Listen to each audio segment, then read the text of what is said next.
அப்ப உங்களால மட்டும் இல்ல, எந்த முக்கியமான சதி என்ன தெரியுமா? இத பாரு, ஒண்ணு நீ இல்லனா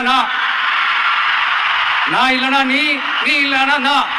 நமக்குள்ள வேற எவனும் நடுல வந்துடக்கூடாது. நாம 2 பேரால மட்டும்தான் மக்களை ஈஸியா ஏமாத்த முடியும்.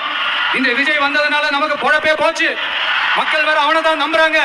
நாம வெளியே அடிச்சுக்கிற மாதிரி அடிச்சுக்கிட்டாலும் உள்ள நம்மளுடைய டீலிங் பக்காவா இருக்கணும். மக்களோட ஃபீலிங்ஸை பத்திலாம் நமக்கு கவலை இல்லை. நமக்கு டீலிங் தான் முக்கியம். மாத்தி ஆட்சிக்கு வந்துடலாம்னு நினைச்சோம், ஆனா அது நடக்காது போல் இருக்கு.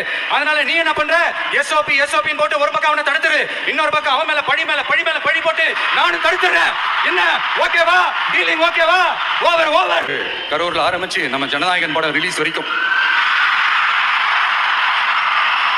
ஆனா அந்த ரிலீஸ் பிரச்சனையில நிறைய பேர் குரல் கொடுத்தாங்க. முக்கியமா நம்மளுடைய முதல்வர் அவர்கள் கூட இந்த நேரத்தில் என்னுடைய நன்றியை தெரிவிச்சுக்கிறேன். இப்படி நம்ம உண்மை வெளிப்படையா பேசுறதுனால சிஎம் சாரோட மனநிலை இப்ப எப்படி இருக்கும் தெரியுமா? ஏற்கனவே கட்சிக்காரங்க தொல்லை தாங்க முடியல, தூங்க விட மாட்டாங்க. இந்த விஷயம் வந்து தூங்க விட மாட்டான். நம்ம பாட்டுக்கு ஹைவேல சைக்கிள்ல சோலாவா போலான்னு நினைச்சோம். இவனாடனா மக்கள் சக்தியோட வந்துட்டு இருக்கான். இவன் தான் கேள்வி கேட்கறான்னு பார்த்தா மக்களையும் கேள்வி கேட்க வைக்கிறான். ദളപതി വിജയ് തമിഴ്നാട് രാഷ്ട്രീയം ഉറ്റുനോക്കുന്ന നായകൻ. എന്നാൽ തന്റെ രാഷ്ട്രീയ ജീവിതത്തിലെ ഏറ്റവും നിർണായകമായിട്ടുള്ള ഘട്ടത്തിൽ നിൽക്കുമ്പോൾ സ്വന്തം കുടുംബം വിജയ്ക്കെതിരെ തിരിയുന്നത് എന്തുകൊണ്ടായിരിക്കും? 27 വർഷത്തെ ദാമ്പത്യം തകർന്നത് വെറും ഒരു ഈഗോയുടെ പേരിലാണോ? അതോ മറ്റാരെങ്കിലും ഇതിന് പിന്നിലുണ്ടോ? വിജയും സംഗീതയും തമ്മിലുള്ള അകൽച്ച പെട്ടെന്നുണ്ടായതൊന്നല്ല. നീലാങ്കരയിലെ വിജയുടെ വീട്ടിൽ നടന്ന കാര്യങ്ങൾ ഞെട്ടിക്കുന്നതാണ്. ഫിലിം ജേർണലിസ്റ്റ് ബാലാജി പ്രഭുവിന്റെ വെളിപ്പെടുത്തലുകൾ പ്രകാരം ഇരുവരും ഒരേ വീട്ടിൽ കഴിഞ്ഞിട്ടും സംസാരിച്ചിട്ടും 6 വർഷമായി. വിജയ് താഴത്തെ നിലയിലും സംഗീത മുകളിലത്തെ നിലയിലുമാണ് താമസിച്ചിരുന്നത്. ഇരുവർക്കും പ്രത്യേകം അടുക്കളയും പാചകക്കാരും ഉണ്ടായിരുന്നു. പരസ്പരം കാണാതിരിക്കാൻ പ്രത്യേക വഴികൾ പോലും വീട്ടിൽ ഒരുക്കിയിരുന്നു. രാഷ്ട്രീയത്തിലേക്ക് ഇറങ്ങുന്ന ഒരാൾ സ്വന്തം ഭാര്യയ്ക്ക് നൽകേണ്ട മിനിമം മര്യാദ പോലും നൽകിയില്ല എന്നുള്ള ഗുരുതരമായിട്ടുള്ള ആരോപണമാണ് ഇപ്പോൾ ഉയരുന്നത്. സംഗീതയുടെ വിവാഹമോചന ഹർജിയിലെ ഏറ്റവും വലിയ ആരോപണം വിജയ്ക്ക് ഒരു പ്രമുഖ നടിയുമായിട്ടുള്ള ബന്ധമാണ്. അത് നടി തൃഷയാണെന്ന് ആരാധകർ ഉറച്ചു വിശ്വസിക്കുന്നു. ഗായിക സുചിത്ര നടത്തിയ വെളിപ്പെടുത്തലുകളും ഈ ഒരു സംശയത്തിന് ആക്കം കൂട്ടി. വിജയ് തൃഷയുടെ ഒരു പാവയെ പോലെയാണ് പെരുമാറുന്നതെന്നും തൃഷയ്ക്ക് വിജയ് മാത്രമല്ല ഉദയനിധി സ്റ്റാലിനുമായിട്ടും അടുത്ത ബന്ധമുണ്ടെന്നും സുചിത്ര ആരോപിച്ചിരുന്നു. സ്വന്തം മാതാപിതാക്കളെ പോലും കാണാൻ സമയം കണ്ടെത്താത്ത വിജയ് തൃഷയുടെ എല്ലാ കുടുംബ പരിപാടികളിലും സജീവ സാന്നിധ്യമാകുന്നത് സംഗീതയെ ചൊടിപ്പിച്ചിരുന്നു. ഇവിടെ വിജയുടെ രാഷ്ട്രീയ പാർട്ടി തമിഴകം വെற்றி കഴകം വലിയ ചലനങ്ങൾ സൃഷ്ടിക്കുമ്പോഴാണ് ഈ ഒരു വിവാദങ്ങൾ പുറത്തു വരുന്നത്. വിജയുടെ PR ടീം പറയുന്നത് ഇതാണ്, അതായത് ഇത് രാഷ്ട്രീയ എതിരാളിയായിട്ടുള്ള DMKയുടെ തന്ത്രമാണ് എന്നാണ്. എന്നാൽ വിജയ് തന്റെ പ്രസംഗത്തിൽ പറഞ്ഞത് മറ്റൊന്നാണ്. തന്നെ തടയാൻ വേണ്ടിയിട്ട് ഭരണ പ്രതിപക്ഷ കക്ഷികൾ ഒത്തുകളിക്കുകയാണെന്നാണ്. ഇതിനെ പെർഫെക്റ്റ് ഡീലിംഗ്സ് എന്നാണ് അദ്ദേഹം വിശേഷിപ്പിച്ചത്. ED ഉൾപ്പെടെയുള്ള ഏജൻസികളെ തടയാൻ ശ്രമം നടന്നു എന്നും അദ്ദേഹം ആരോപിക്കുന്നുണ്ട്. എന്തായാലും വിവാഹമോചന കേസ് വിജയുടെ രാഷ്ട്രീയ ഭാവിയെ ബാധിക്കുമെന്ന് ഉറപ്പായതോടെ കേസ് കോടതിയിലേക്ക് പുറത്തു തീർപ്പാക്കാനുള്ള ശ്രമവും തുടങ്ങിക്കഴിഞ്ഞു.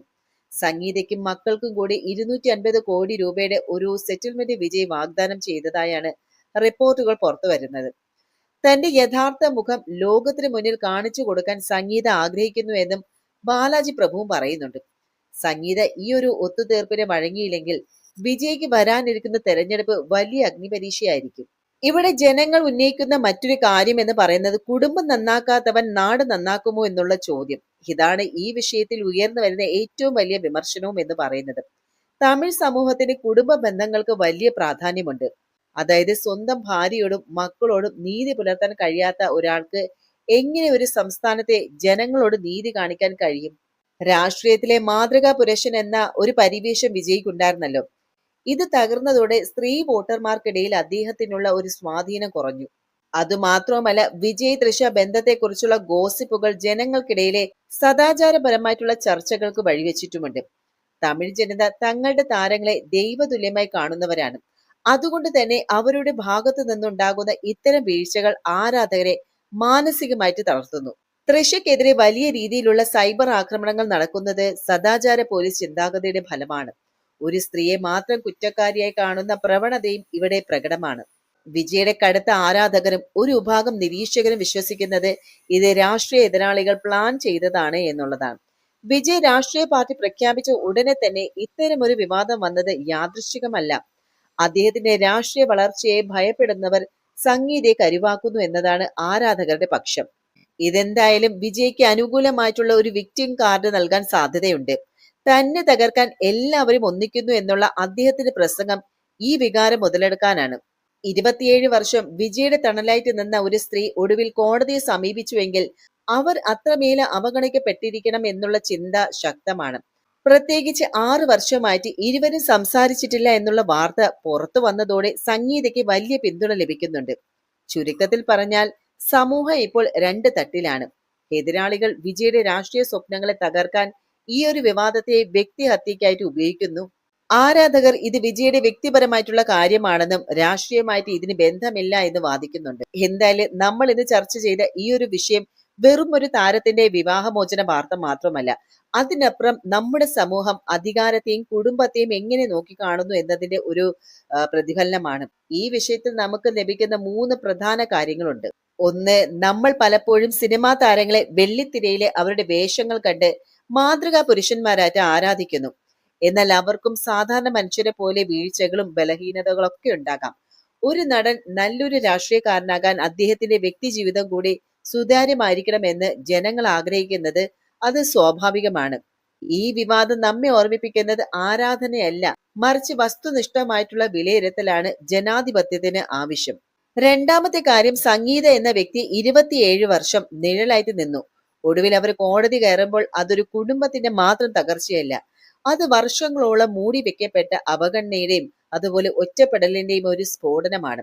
അധികാരത്തിന്റെ ഉന്നതിയിൽ നിൽക്കുമ്പോൾ സ്വന്തം വേരുകളെ മറന്നു പോകരുത് എന്നുള്ള ഒരു വലിയൊരു സന്ദേശമാണ് ഇത് നൽകുന്നത്. കൂടെയുള്ളവരുടെ കണ്ണീരിന്റെ മുകളിൽ കെട്ടിപ്പടുക്കുന്ന ഒരു സാമ്രാജ്യം അത് സുരക്ഷിതമല്ല.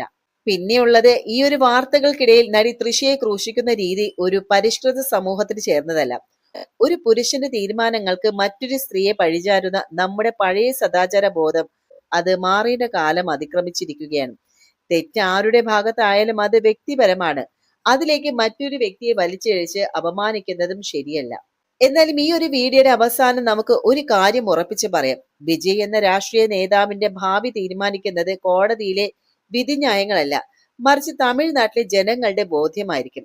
ഒരു വീട് നയിക്കുന്നതിനും ഒരു നാട് നയിക്കുന്നതിനും തമ്മിൽ വലിയ വ്യത്യാസമൊന്നുമില്ല. രണ്ടിനും വേണ്ടത് വിശ്വാസതയും സുതാര്യതയും അതുപോലെ സത്യസന്ധതയുമാണ്. താൻ പറയുന്ന വാക്കുകളും പ്രവൃത്തിയും തമ്മിൽ എത്രത്തോളം ബന്ധമുണ്ടെന്ന് തെളിയിക്കേണ്ട ഒരു ബാധ്യത വിജയ് എന്ന നായകനുണ്ട്. എന്തായാലും ഇത്തരം ആരോപണങ്ങൾ കാറ്റിൽ പറത്തി അദ്ദേഹം മുന്നേറുമോ, അതോ ഈ ഒരു വ്യക്തിപരമായിട്ടുള്ള പ്രതിസന്ധി അദ്ദേഹത്തിന്റെ രാഷ്ട്രീയ മോഹങ്ങൾക്ക് തടസ്സമാകുമോ? നമുക്ക് കാത്തിരുന്ന് കാണാം. സത്യം എപ്പോഴും പ്രകാശിക്കട്ടെ, അത് ആർക്ക് അനുകൂലമായാലും ശരി. എന്തായാലും ഈ ഒരു വിഷയത്തിൽ നിങ്ങളുടെ വിലപ്പെട്ട അഭിപ്രായം എന്താണെന്ന് താഴെ കമന്റ് ബോക്സിൽ രേഖപ്പെടുത്തുക. അതുപോലെ മറ്റൊരു വിശകലനവുമായിട്ട് വീണ്ടും കണ്ടുമുട്ടാം. അതുവരെ നന്ദി, നമസ്കാരം.